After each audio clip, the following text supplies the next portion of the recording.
하나님의 은혜와 사랑이 오늘 하나님 앞에 예배하는 우리 모두와 함께 하시기를 주님의 이름으로 축원합니다. 오늘은 성숙함으로 교회를 세우는 청지기, 성숙함으로 교회를 세우는 청지기라는 제목으로 말씀의 은혜를 나누도록 하겠습니다. 특별히 오늘은 맥주감사 주일입니다. 어떤 분들은 우리가 보리 농사를 짓지 않는데 맥주감사 주일을 굳이 지킬 필요가 있나 이런 생각들을 하실 수 있습니다. 물론 우리가 곡식을 직접 추수하는 것은 아니지만 그렇다고 해서 맥주감사주일이 갖는 의미까지 무의미해지는 것은 아닙니다. 맥주감사주일은 감사로 우리의 시간표의 중간 점검을 하는 방법입니다. 지난 6개월 동안 하나님께서 내게 베푸신 또 우리 믿음의 공동체에 베푸신 은혜에 감사하고 또 앞으로 맞이하게 될 시간들에 대해서도 하나님의 인도하심을 힘써 따라갈 것을 다짐하면서 감사로 예배하는 그런 절기입니다. 기독교 신앙에 있어서 감사는 매우 중요한 덕목입니다. 왜냐하면 감사는 믿음의 표현이기 때문입니다. 하나님께서 나와 함께 하시고 또 나를 인도하시고 나에게 은혜 베푸신다는 것을 믿지 못한다면 우리는 감사할 수가 없을 겁니다. 또 감사는 우리의 관점을 새롭게 여는 그런 능력이 있습니다. 그래서 감사하기로 마음을 먹고 자신의 상황과 환경을 보기 시작하면 예전에는 미처 깨닫지 못했던 감사거리들이 보이기 시작하게 되는 겁니다. 교회 장년들을 대상으로 제자 훈련을 할 때도 배우자에게 감사한 것 10가지씩을 써보도록 이런 얘기를 하면 처음에는 참 막연합니다. 별로 감사거리가 없고 오히려 더 원망거리가 많은 것처럼 생각이 들었었는데 갑자기 감사거리를 애써서 찾으려고 하니까 정말 애써서 찾아야 되는 거잖아요. 그러다 우연히 어쩌다 하나를 찾습니다. 우연히 한 사람을 하나를 찾아요. 그러고 보니까 우리 남편이 아침에 일찍 일어나더라. 감사해요. 하나를 찾으면 2가지가 감사하고 2가지를 쓰면 3가지가 생각나고 이렇게 되는 겁니다. 자꾸 감사할 것이 생각나서 내 남편이 혹은 내 아내가 꽤 괜찮은 사람이구나, 감사해야 되겠구나, 이런 마음을 갖게 되는 거지요. 때문에 감사하는 사람은 축복을 누리는 사람이 됩니다. 늘 없다, 부족하다 생각하는 사람은 불평과 불만이 먼저 나올 수밖에 없을 것이지만 부족한 중에도 감사할 것을 먼저 생각하고 찾는 사람은 자신도 모르게 현재 자신이 누리고 있는 그런 풍성한 것들을 먼저 떠올리게 됩니다. 때문에 감사하는 사람은 현재 주어진 복을 누리는 사람이 되는 겁니다. 맥주감사 주일에 우리 모두가 지난 6개월 동안 내게 베푸신 하나님의 은혜에 대하여서는 감사하고 또 앞으로 오는 시간들에 대해서는 하나님께서 변함없는 사랑으로 우리를 도우시고 또 인도하실 것을 소망하면서 그렇게 감사로 예배할 수 있기를 주님의 이름으로 축원합니다. 7월과 8월에는 디도서와 예레미야서를 여러분 묵상하게 됩니다. 이번 한 주간은 디도서 말씀을 먼저 저희들이 묵상을 하게 되는데 디도서가 보시다시피 짧습니다. 3장밖에 안 되는 매우 짧은 서신입니다. 디도서는 사도 바울이 그의 영적인 아들 디도에게 보낸 편지입니다. 성경에는 바울이 자신의 영적 아들이라 라고 부르는 사람이 3사람 등장합니다. 오늘 본문의 디도가 그렇고요, 디모데가 그렇고 그리고 오네시모가 그렇습니다. 디도와 디모데는 목회자로서 바울의 동역자였던 사람들이고 오네시모는 원래 도망쳤던 노예인데 나중에 바울을 만나서 복음을 듣고 회심을 합니다. 그리고 바울의 동역자가 된 사람입니다. 그래서 이 사람이 바울에게는 영적인 아들이다, 이렇게 표현을 합니다. 그림 좀 보여주시겠어요? 디도가 목회하고 있던 그레데 섬은 바울이 죄수의 몸으로 로마에 갈 때에 유라굴로라는 큰 풍랑을 만났을 때 잠시 배를 정박했던 섬입니다. 이후 바울은 로마에서 약 2년간 감금 생활을 끝내게 되고 디도와 함께 그레데 섬을 선교하기 위해서 다시 방문을 합니다. 그레데는 로마가 지중해를 장악하는 데 매우 중요한 요충지였고 고대 그리스 문명의 이 발상지이며 1세기 후반에는 인구가 약 100만 명에 이르는 번성한 그런 섬이기도 했습니다. 여러분, 제주도 도민이 지금 몇만 명인지 아십니까? 제주도 도민? 어제 제가 설교 작성하나 검색했거든요. 올해 4월달 기준으로 68만 명입니다. 그러니까 그레데 섬이 1세기 당시에 인구가 100만 명이라고 했으니까 얼마나 큰 섬이구나 좀 짐작이 가능하시죠? 지도를 보시면 그레데 섬은 고린도와 에베소와 거의 삼각형을 이루고 있습니다. 아래 꼭지점이 그레데이고 동쪽으로는 에베소, 서쪽으로는 마게도냐 교회들과 그 남부 쪽으로 고린도 교회, 이런 상황을 점검할 수 있는 그런 선교적 요충지에 위치해 있구나라는 걸 알 수가 있습니다. 바울이 디도와 함께 이곳으로 전도 여행을 갔을 때 이곳에는 이미 유대인으로서 예수님을 그리스도로 영접한 그리스도인들이 있었습니다. 그래서 바울은 전도 여행을 함께 했던 디도를 그곳에 남겨서 남은 사역들을 마무리하도록 맡기고 후에 그 사역을 잘 할 수 있도록 격려 차원에서 여러 가지 지침을 담아서 디도서를 써 보낸 것입니다. 그래서 디도서는 목회서신이라고 불리게 됩니다. 자, 그렇다면 그레데 섬에서 디도에게 맡겨진 사명은 무엇입니까? 우리 5절 말씀을 같이 읽어보겠습니다. 내가 너를 그레데에 남겨둔 이유는 남은 일을 정리하고 내가 명한 대로 각 성에 장로들을 세우게 하려 함이니. 디도의 사명은 두 가지입니다. 하나는 그레데 교회의 남은 일들을 정리하는 겁니다. 그리고 또 하나는 각 성에 그레데 섬 안에 교회가 하나만 있는 게 아니고요, 여러 성이 있는데 그 여러 성의 교회들이 흩어져 있는 겁니다. 그리고 이 당시에는 지금처럼 무슨 교회, 강북 바른교회, 간판 걸고 건물 빌려서 교회로 모이는 이런 교회가 있는 게 아니라 다 가정교회예요. 성도들 중에 좀 부유한 사람들이 자신의 넓은 집을 오픈하는 겁니다. 그리고 그곳에서 교회가 모이는 겁니다. 그러면 한 교회 모이는 인원이 많게는 20-30명, 적게는 10명 정도, 이런 교회들이 곳곳에 있는 겁니다.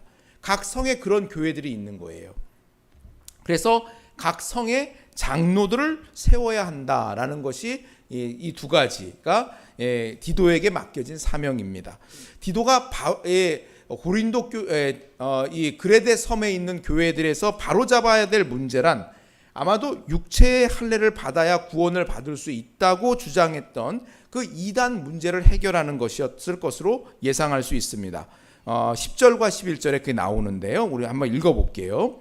불순종하고 헛된 말을 하며 속이는 자가 많은 중 할례자 가운데 특히 그러하니 그들의 입을 막을 것이라. 이런 자들이 더러운 이득을 취하려고 마땅하지 아니한 것을 가르쳐 가정들을 온통 무너뜨리느니라.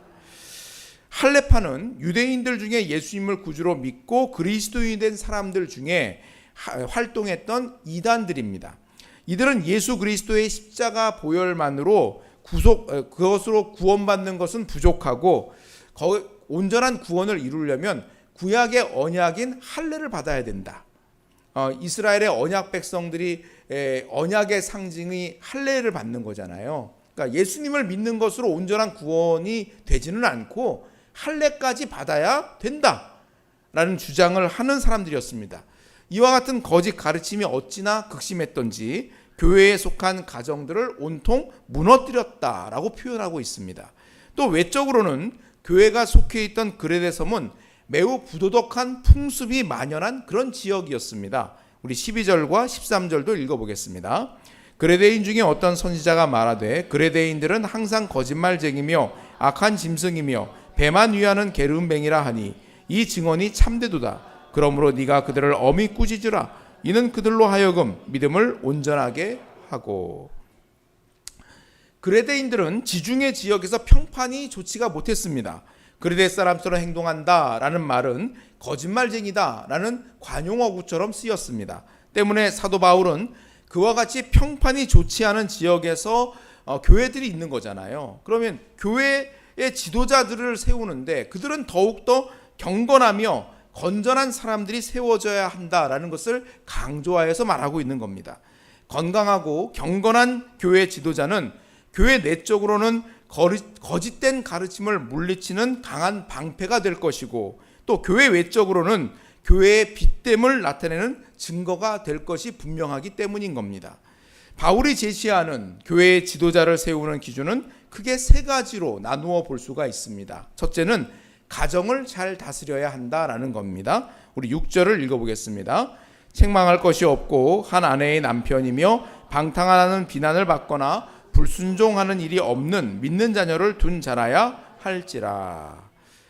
장로를 세우는 기준에 있어서 첫째로 꼽는 것은 책망할 것이 없다라는 겁니다. 또 7절에 감독 역시 첫 번째로 하나님의 청지기로서 책망할 것이 없고 라고 말씀을 합니다. 여기서 장로와 감독은 같은 의미로 혼용하여서 쓰입니다. 장로가 교회의 연장자 어른을 강조한 그런 표현이라면 감독은 목회 사역과 관련해서 쓰였던 표현입니다. 같은 표현으로 이게 혼용해서 사용된 걸 볼 수가 있습니다. 책망할 것이 없다는 것은 흠이나 잘못이 전혀 없어야 한다라는 그런 뜻이 아닙니다. 그랬다면 우리 모두는 아무도 교회 리더를 할 사람이 없을 겁니다. 그렇죠? 책망할 것이 없다는 것은 비난받을 것이 없다라는 뜻입니다. 그래서 이것은 다른 번역에 보니까 정직성에 있어서 의심받지 않는 사람, 혹은 책망할 것이 없는 성품의 사람이어야 한다라는 그런 의미로 그렇게 이해할 수 있습니다. 또 이들의 가정생활을 중요하게 봅니다. 가정생활을 중요하게 보는 이유는 가정도 제대로 돌보지 못한다면 어떻게 하나님의 가족을 잘 돌볼 수 있겠느냐라는 그런 의미가 이 안에 담겨 있습니다. 그래서 한 가정의 가장으로서 가정을 잘 다스리는 사람이어야 한다라는 것을 강조하여 말하고 있습니다. 자, 이 말씀을 오해하면 성경이 가부장제를 옹호하는 것처럼 보일 수 있습니다. 성경은 그러나 가부장제를 주장하는 것이 아니라 그리스도 안에서 상호 복종을 말씀하고 있습니다. 우리 에베소 5장 21절을 읽어보겠습니다. 그리스도를 경외함으로 피차 복종하라. 아멘. 그리스도를 경외함으로 서로 복종하라 라는 말씀을 대전제로 하고 그 아래에 있는 말씀을 쭉 읽어보시면 아내에게는 남편에게 순종할 것을 명하고 있고, 또 남편에게는 아내를 생명을 다해 사랑할 것을 말씀하고 있습니다. 예수 그리스도께서 교회의 머리가 되신 것처럼 주님은 가정 안에서도 주인이십니다. 남편도 아내도 자기 마음대로 가정을 이끄는 것이 아니라 주님의 뜻대로 가정을 이끌어야 하고, 때문에 하나님의 말씀 앞에서 서로 복종하라, 이걸 말씀하고 있는 거예요. 여러분 생각해 보세요. 남편도 아내도 성장 배경도 다르고 생각도 다르고 지향하는 바도 다르고 다 다르잖아요. 근데 남편은 자기가 우리 가정을 주장하고 이끌려고 생각을 하고, 아내도 자기 마음대로 가정을 이끌려고 한다면 그 가정은 뭐밖에 남은 게 없어요? 남편도 자기 주장, 아내도 자기 주장. 뭐 해야 돼요 이제? 싸워야죠. 싸움밖에 남을 게 없습니다. 풍지박산 나는 겁니다. 그렇지 않습니까? 근데 그게 아니라는 거예요. 하나님은 뭐라고 말씀하시는 거예요? 그리스도를 경외함으로 서로 복종해라. 가정의 주인은 남편도 아니고 아내도 주인이 아니라는 겁니다. 가정의 주인도 예수 그리스도시라는 거예요. 예수 그리스도를 경외함으로 남편도 복종하고, 그 말씀 앞에 주인 앞에 복종하고 아내도 복종하라는 겁니다. 거기서 한 꼭지점에 만나는 거죠. 예수 그리스도라는 꼭지점에 만나는 겁니다. 그래서 하나님의 말씀 앞에 남편도 복종하고 아내도 복종함으로 서로 복종해라, 그걸 말씀하고 있는 겁니다. 오늘 읽은 말씀에 1절에서 사도 바울은 자신을 하나님의 종이라고 시작을 하고 있고요. 또 7절에서는 감독에 대해서 하나님의 청지기라고 표현하고 있습니다. 종이나 청지기 모두 자기 마음대로 일하는 사람이 아니라 주인의 뜻대로 움직이는 사람 아닙니까? 이처럼 그리스도인은 예수 그리스도의 주되심을 인정하고 모든 삶의 영역에서 주님이 기뻐하시는 뜻을 분별하여 행하는 사람입니다. 교회의 리더 역시 그가 목회자이든 혹은 직분자이든 무엇이 되었든 예수 그리스도의 주되심을 인정하며 주님의 뜻을 따르는 것이 모든 평가 기준의 첫 단추가 된다라는 것을 오늘 본문은 말씀하고 있는 겁니다. 그리고 그 기준을 따라서 가정을 다스리는 사람을 세워라 라고 말씀하고 있는 겁니다. 두 번째는요, 품행에 책망할 것이 없어야 한다 말씀합니다. 우리 7절과 8절을 읽어보겠습니다. 감독은 하나님의 청지기로서 책망할 것이 없고 제 고집대로 하지 아니하며 급히 분내지 아니하며 술을 즐기지 아니하며 구타하지 아니하며 더러운 이득을 탐하지 아니하며 오직 나그네를 대접하며 선행을 좋아하며 신중하며 의로우며 거룩하며 절제하며. 아멘. 교회의 지도자는 하나님의 청지기로서 책망할 것이 없어야 한다 말씀합니다. 청지기는 고집대로 하는 사람이 아닙니다. 주인 뜻대로 해야지 자기 고집대로 일하는 청지기가 어디 있겠습니까? 급히 분내거나 술을 즐기지 않으며 다른 사람들을 구타하거나 더러운 이득을 탐하지 않습니다. 나그네를 잘 대접하고 선한 일을 좋아하며 스스로를 살펴 의로우며 거룩하며 절제할 줄 아는 사람이어야 한다 말씀합니다. 한마디로 품행에 책망할 것이 없는 사람이어야 한다, 이걸 말씀합니다. 그리고 마지막으로는 말씀을 바르게 가르치고 지키는 자여야 한다 말씀을 하는데, 우리 9절을 읽어보겠습니다. 미쁜 말씀의 가르침을 그대로 지켜야 하리니 이는 능히 바른 교훈으로 권면하고 거슬려 말하는 자들을 책망하게 하려 함이라. 아멘. 거짓된 가르침이 난무하는 교회에서 바른 가르침을 분별하여서 가르치고 또 말씀대로 지키기를 힘쓰는 사람이어야 한다는 뜻입니다. 자기 자신이 말씀대로 살기를 힘쓰는 사람이어야, 그래야 교회 안에 그렇게 살지 않는 사람들에 대해서 그들을 책망할 수 있는 권위가 생기지 않겠습니까? 자기도 못하면서 다른 사람 누구를 책망하겠습니까? 그래서 교회 리더십은 말씀 앞에 순종하는 리더십이어야 됩니다. 때문에 말씀의 권위 아래에 순복할 줄 아는 리더십이 교회의 덕을 세운다는 걸 알 수가 있습니다. 오늘 말씀은 교회 지도자들이 이러한 기준을 추구하며 살아야 한다라는 그런 의미가 아닙니다. 사실 이 모두는 하나님의 백성인 성도의 보편적인 기준입니다. 우리 모두가 다, 저나 여러분이나 우리 모두가 다 이와 같은 기준을 가지고 힘써 우리의 삶 속에서 주님을 따라가는 삶을 살아야 한다라는 것을 말합니다. 이런 기준을 우리 모두가 추구해야 하는데, 그 중에서도 이와 같은 삶의 열매를 잘 맺는 사람들을 구별하여서 교회의 리더로 세우라는 겁니다. 인사가 만사라 하지 않습니까? 합당한 리더를 세우면 사실 공동체 안에 있는 많은 문제들은 저절로 해결이 됩니다. 사람 하나 잘 세워놓으면 그 사람으로 인하여서 많은 문제들이 해결되는 것을 볼 수가 있어요. 지난주 우리 교회에서는 임직자 선거를 통해서 피택자들을 세웠습니다. 그래서 안수 집사 3사람, 권사 8사람, 명예권사 2사람 모두 13분을 피택자로 세웠습니다. 6명의 임직준비위원들이 한 달 동안 꼼꼼히 후보자들을 선별한 덕분에 후보에 오르신 모든 분들이 신임을 받고 투표를 받아서 피택이 되었습니다. 그러나 이것은 어디까지나 시작입니다.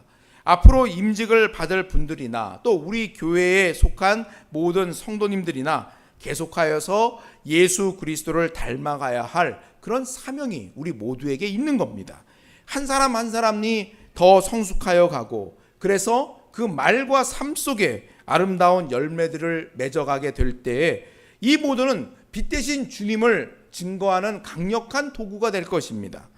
또 어제 이 화자 권사님께서 하나님의 부르심을 받고 소천하셨어요. 권사님의 임종 예배를 어제 드리러 가면서 곰곰이 생각해 보았습니다. 우리 교회가 기억하는 권사님은 어떤 분이신가? 또 내가 기억하는 권사님은 어떤 분인가 하는 겁니다. 제 기억에 권사님은 주님의 몸된 교회를 매우 사랑하는 분이셨고 충성된 분이셨습니다. 그 먼 거리를 마다하지 않고 금요일이면 어김없이 교회에 오셔서 당신의 자리에서 금요 기도회와 금요 기도 예배를 드리고 또 주일을 지키시고 월요일 새벽 기도까지 하시고 대구로 돌아가셨어요. 그 일을 10년 이상을 그렇게 하신 것 같습니다. 연로하신 몸으로 더 이상 대중교통을 이용하기 어려우실 때까지 늘 당신의 자리를 굳건히 지키셨습니다. 권사님께서 가끔 저에게 그런 말씀하신 걸 기억합니다. 목사님, 하나님이 왜 저를 빨리 안 불러주실까요? 몸이 얼마나 무거운지 모르겠습니다. 빨리 벗어버리고 주님께 가고 싶습니다. 권사님 아직 사명이 남아서 그러시죠. 사명 잘 마치시면 주님께서 언제든 불러주시겠지요. 힘내세요. 그럴 때마다 제가 그렇게 위로를 해드렸어요. 교회가 어려울 때 그와 같이 충성된 권사님을 통해서 교회가 큰 유익을 누렸습니다. 그래서 그런 권사님의 장례식을 집례하게 된 것이 저 역시 감사하고 큰 영광이라 생각합니다. 하나님께서 착하고 충성된 그 여종을 안아주시고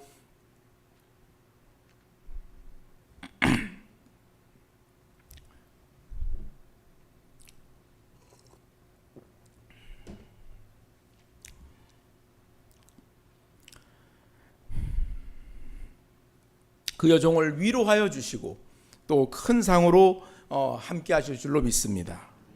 교회 안에 성숙하고 충성된 청지기가 많이 세워지기를 우리가 구해야 됩니다. 더 나아가서 우리 자신이 그와 같이 성숙한 제자로 자라서 주님을 힘써 닮아가야 합니다.